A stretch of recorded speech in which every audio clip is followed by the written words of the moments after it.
자, 이번에는 조명도 간단하게 한번 살펴볼게요. 저희가 조명 전문 업체가 아니기 때문에 그동안 조명에 대해서는 말을 좀 아꼈었는데요. 사실 영상에서 가장 중요한 요소 중에 하나가 바로 조명입니다. 왜냐하면 비디오라는 것은 빛을 기록하는 과정인 거예요. 그래서 카메라를 좋은 것으로 선택하는 것보다 조명을 추가하는 것이 훨씬 더 좋은 결과물을 얻을 수 있는 방법이기도 합니다. 그런데 문제는 소형 교회나 소형 강당 같은 경우에 조명 전문가가 많지 않다는 거예요. 그래서 조명을 그냥 주렁주렁 매달아 놓기만 해서 사람이 기괴하게 보이는 현상이 나타나기도 합니다. 제가 개인적으로 안타까웠던 것은 어떤 교회였었는데 목사님 머리 위로만 핀 조명을 막 때린 거예요. 그러니까 목사님 얼굴이 마치 저승사자처럼 나오게 되더라고요.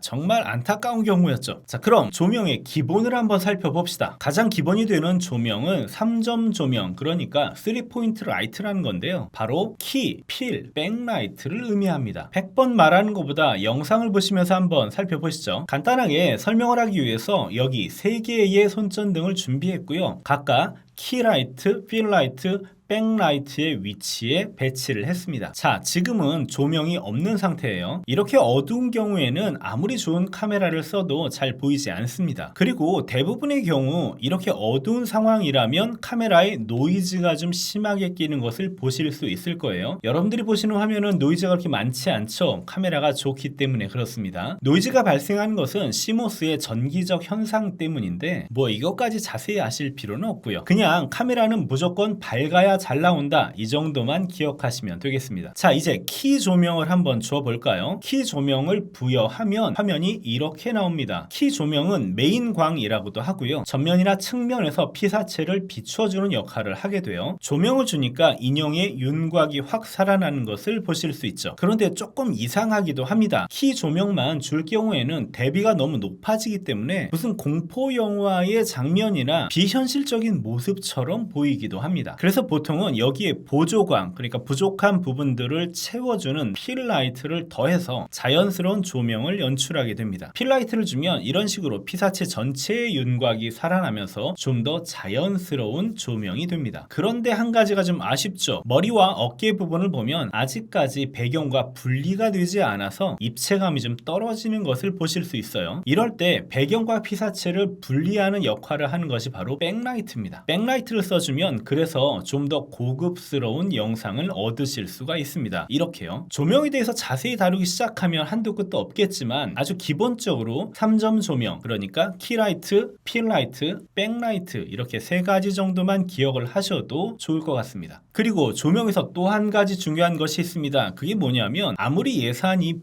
부족하더라도 반드시 무대용 조명을 쓰셔야 한다는 거예요. 그러니까 비디오 촬영용으로 쓸 수 있는 조명이 있고 쓸 수 없는 조명이 있다는 거예요. 똑같은 LED 조명이어도 사람의 눈으로 보는 것과 카메라가 보는 것은 좀 다릅니다. 무대용 조명이 아닌 경우에는 카메라로 비춰봤을 때 깜빡임 증상이 좀 심하게 나타날 수가 있어요. 아니면 주파수가 맞지 않아서 위로 검은색 줄이 올라가기도 하고요. 이런 현상들은 모두 카메라와 조명의 주파수가 맞지 않아서 발생하는 문제입니다. 예전에 형광등을 조명으로 사용할 때 이런 문제들이 좀 발생했었는데 요즘은 LED로 바뀌는 추세여서 이런 문제가 좀 적어지기도 하거든요. 그런데 저가형 조명을 쓸 경우에는 이런 문제들이 좀 도드라지게 나타나는 경우들도 있습니다. 왜냐하면 저가형들은 규격을 따르지 않기 때문이에요. 그래서 조명에 대해서는 일단 무조건 무대용 조명을 쓰셔라 라고 권장을 해드리고요. 이게 정확하지 않다면 최소한 미리 카메라로 한번 테스트해 보실 것을 강력하게 권장드립니다.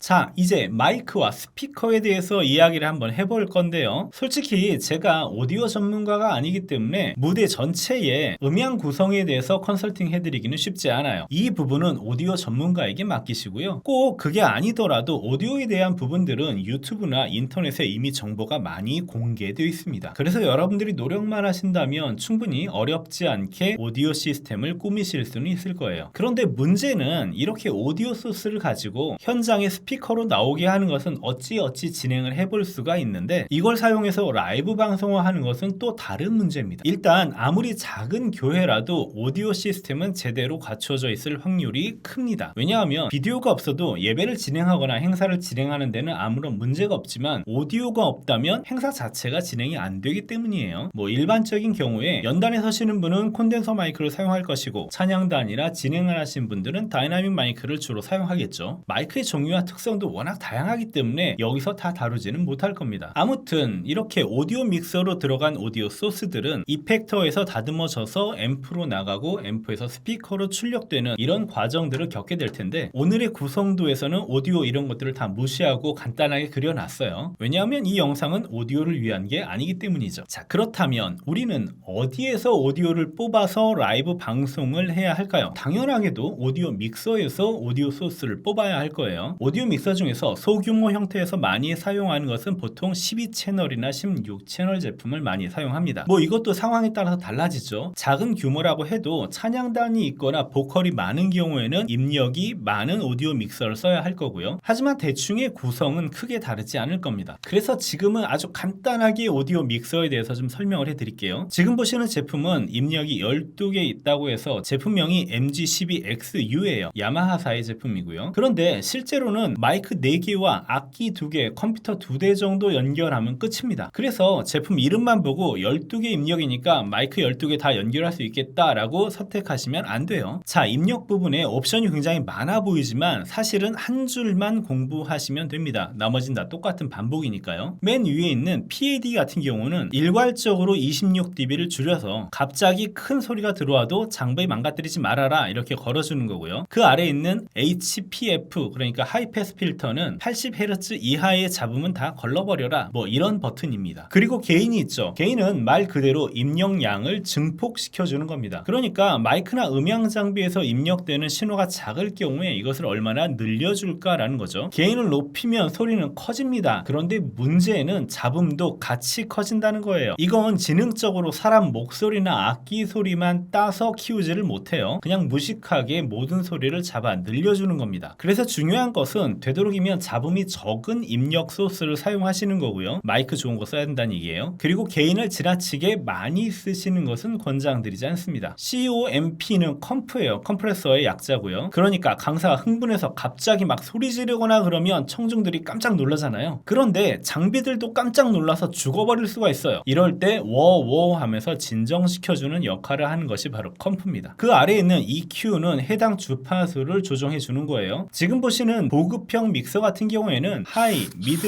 로우 이렇게 3단계로 EQ를 조정해 주고요. 더 좋은 믹서들은 이것을 좀 더 세분화해서 조정할 수 있게 합니다. 심지어는 채널별로 그래프 EQ를 조정할 수 있는 그런 장비들도 있고요. 그리고 aux1, aux2가 있습니다. 사실 이것을 설명하려고 시작했는데 어쩌다 보니까 오디오 강좌가 되어버렸어요. aux는 보조 출력을 의미합니다. 일단 aux1 같은 경우에는 이런 식으로 PRE, 프리가 달려있는 경우가 많아요. 프리는 뭐냐면 말 그대로 이 입력줄의 제일 아래에 있는 페이더 있죠. 페이더로 소리의 크기를 조정하게 되는데 이 페이더로 가기 전에 aux로 보내라 이런 뜻이에요. 그러니까 입력 페이더의 소리를 올리면 aux도 같이 올라가고 페이더를 낮추면 aux도 같이 소리가 작아지게 돼요. 그런데 프리를 눌러주게 되면요. 페이더로 가기 전에 가로채서 aux로 보내버리니까 페이더가 올라가든 내려가든 관계없이 항상 입력 그대로를 aux로 보내주게 됩니다. 이건 뭐 용도에 따라서 사용되는 거니까 원하시는 대로 선택하시면 돼요. aux2는 이런 개별 설정 없이 무조건 페이더의 크기대로 나가게 됩니다. 그리고 그 아래 보면 팬이 있는데 사실 이 패닝은 사용하시는 분은 거의 못 봤어요. 그만큼 라이브 현장에서 스테레오 레벨까지 설정하는 것은 쉬운 일이 아니에요. 그리고 채널을 온오프 시키는 버튼이 있고요. 그 아래 채널의 볼륨을 조절하는 페이더가 있습니다. 빨간색의 ST 버튼을 누르면 이 채널을 메인 출력으로 할당하겠다 이런 뜻이고요. 1, 2 버튼을 누르면 이 채널을 그룹에 할당하겠다 뭐 이런 뜻이죠. 여기까지가 간단하게 입력에 대한 설정이고요. 출력을 보시면 크게 메인 출력과 모니터 출력, 그룹 출력, aux1, aux2 출력이 있습니다. 오디오를 잘 모르시는 분들은 이걸 보고 아니 무슨 출력 방향이 이렇게 많아 그냥 노래방처럼 하나로 나오면 되지 이렇게 생각하실지도 모르겠어요. 그런데 오디오를 현장에서 좀 다뤄보신 분이라면 아니 aux가 2개밖에 없다고? 이걸로 어떻게 작업을 하라는 거야?